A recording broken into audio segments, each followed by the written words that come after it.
Vous êtes sur Tout TV Africa, mesdames et messieurs, bonjour et bienvenue dans Gatsingo. Ce 27 mars 2023, le gouvernement burkinabé a suspendu la diffusion des programmes de la chaîne d'information française France 24. Cette décision fait suite à une interview accordée au chef d'Al-Qaïda au Maghreb islamique ACMI sur les antennes du groupe France Média Monde. En suspendant la chaîne France 24 au Burkina Faso, les autorités burkinabées estiment que la chaîne, en ouvrant ses antennes aux premiers responsables d'ACMI, ne fait pas seulement office d'agence de communication, mais elle lui offre aussi un espace de légitimation.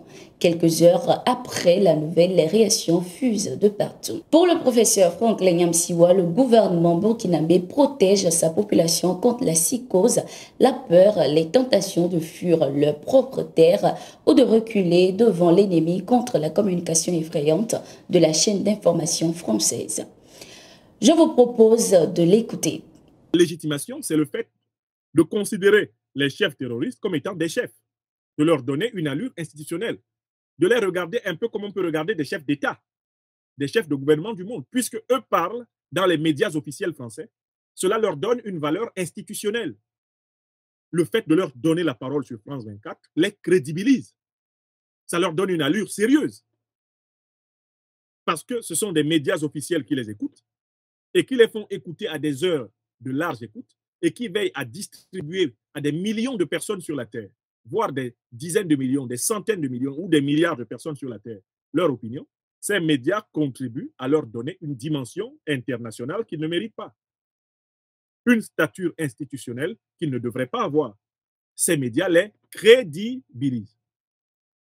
Et par ailleurs, quels sont les messages que véhiculent ces chefs terroristes? Ce sont des messages qui ont pour but de semer la haine entre les populations, donc de provoquer des situations de génocide,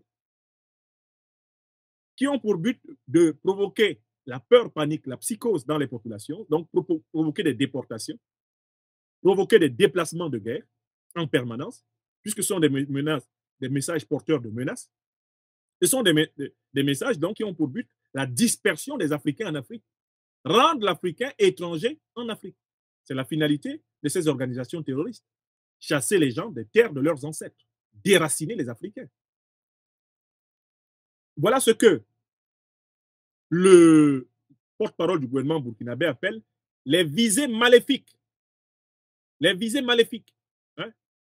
Dans le 4e paragraphe, les visées maléfiques, le maléfice, c'est le fait de faire régner le mal.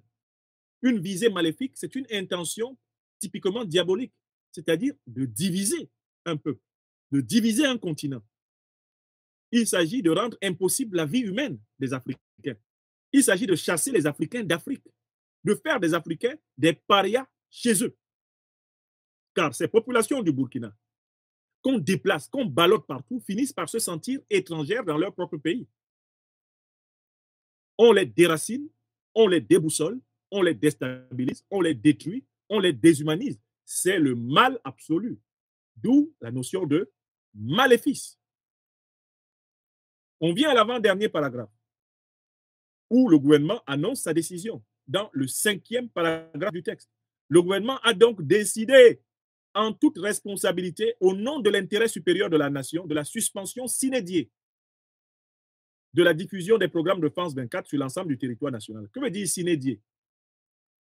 Mais ça veut dire qu'il est suspendu, mais jusqu'à nouvel ordre, jusqu'à une date indéfinie.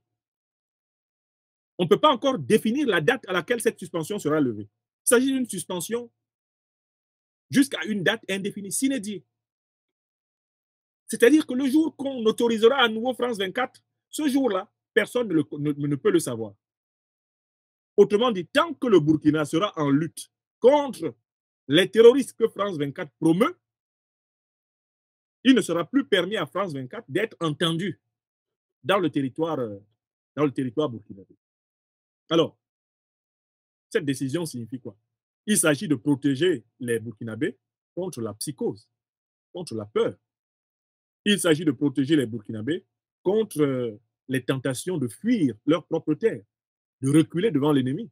Il s'agit de protéger le moral du peuple burkinabé devant le travail de sape de cette communication décourageante, désespérante, émasculante, dévirilisante, apeurante. Cette communication qui fait la part belle au diable. Sur les réseaux sociaux, ils sont nombreux à apporter leur soutien aux autorités burkinabées pour cette décision de suspension. Les internautes vont d'ailleurs jusqu'à suggérer aux autorités du pays une suspension définitive. Soutien total, ce fut en effet une entreprise choquante qui a laissé le monde entier sans réaction. Pendant qu'en France et même en Europe, on ne permet pas la critique de la position diplomatique et militaire des Occidentaux en Ukraine, on vient donner la parole au chef d'une organisation qui a déclaré la guerre au monde. En France, ça mériterait d'être qualifié d'apologie du terrorisme et traité comme tel. Rappelez-vous l'affaire Dieudonné. Alors, je salue la décision souveraine des autorités burkinabées.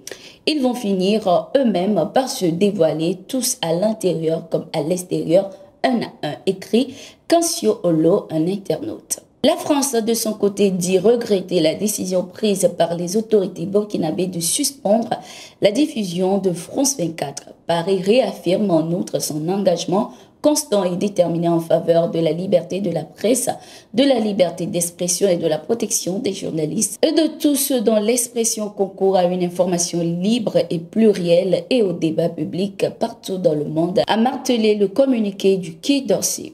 Reporters sans frontières dénonce par la même occasion une grave atteinte à la liberté de la presse.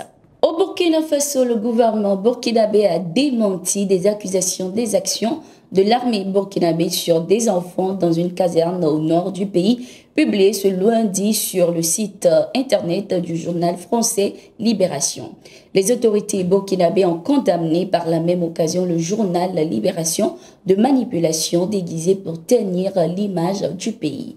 L'article en lui-même contient les preuves du manque de professionnalisme de ces journalistes qui semblent n'avoir aucune connaissance de la réalité du terrain et de l'environnement dans lequel se mène la lutte contre le terrorisme au Burkina Faso et dans la bande sahélo-saharienne. Le minimum de prudence aurait recommandé de nuancer ces affirmations dans la mesure où certains groupes terroristes, dans un esprit de perfidie, utilisent l'uniforme des forces armées nationales pour attaquer les populations civiles. Le gouvernement condamne fermement ces manipulations déguisées en journalisme pour ternir l'image du pays des hommes intègres. Il regrette qu'un média d'une telle renommée puisse ainsi se laisser manipuler à des fins politiques et géopolitiques au détriment des principes élémentaires du noble métier de journaliste. Pouvait-on lire dans le communiqué du gouvernement. Ce 27 mars 2023, le journal français Libération a publié sur son site internet un article intitulé au Burkina Faso, une vidéo d'enfants exécutés tournée dans un camp militaire. Cet article émet des accusations contre les forces de défense burkinabées. Selon le média français, cette vidéo a été envoyée le 14 février 2023 par messagerie à un journaliste et un mois d'enquête a été mené pour la vérification. Au Mali, la coalition des organisations syndicales du secteur des affaires étrangères et des Maliens de l'extérieur prévoit une série de grèves à partir du 26 avril au 9 juin 2023. Ces organisations revendiquent entre autres la majoration des indemnités annuelles et mensuelles d'équipement accordées au personnel des ministères en charge des affaires étrangères et des Maliens établis à l'extérieur, conformément au montant convenu entre le CILTE et le ministère chargé des Affaires étrangères. La relecture du décret du 8 février 1996 fixant les avantages accordés au personnel diplomatique, administratif et technique dans les missions diplomatiques et consulaires conformément au procès verbal de conciliation du 7 décembre 2018. Ces organisations déplorent aussi l'absence de réponse aux préoccupations exprimées par les travailleurs du secteur, d'autant plus qu'ils affirment avoir observé une trêve de 10 jours en guise de bonne foi et en réponse au temps demandé par le gouvernement. Au Burkina Faso, plusieurs terroristes ont été neutralisés de nouveau ce 27 mars 2023 à Oursi. Selon les informations, ces terroristes étaient revenus chercher les corps de leurs compères tués la veille dans les mêmes circonstances. Plusieurs opérations aéroterrestres de grande envergure sont en cours dans plusieurs localités du Burkina Faso avec déjà plusieurs terroristes neutralisés. Les sources militaires appellent à cet effet ceux qui se sont enrôlés dans les groupes terroristes à déposer les armes car ils n'ont pas d'issue. Ce 26 mars 2023, une rencontre de chefs terroristes a été bombardée par l'armée de l'air burkinabé dans cette zone de la région du Sahel, faisant plus d'une quarantaine de terroristes neutralisés. C'est la fin de ce numéro de Gatingo. Merci d'être resté avec nous. Nous sommes en continu sur nos différentes plateformes.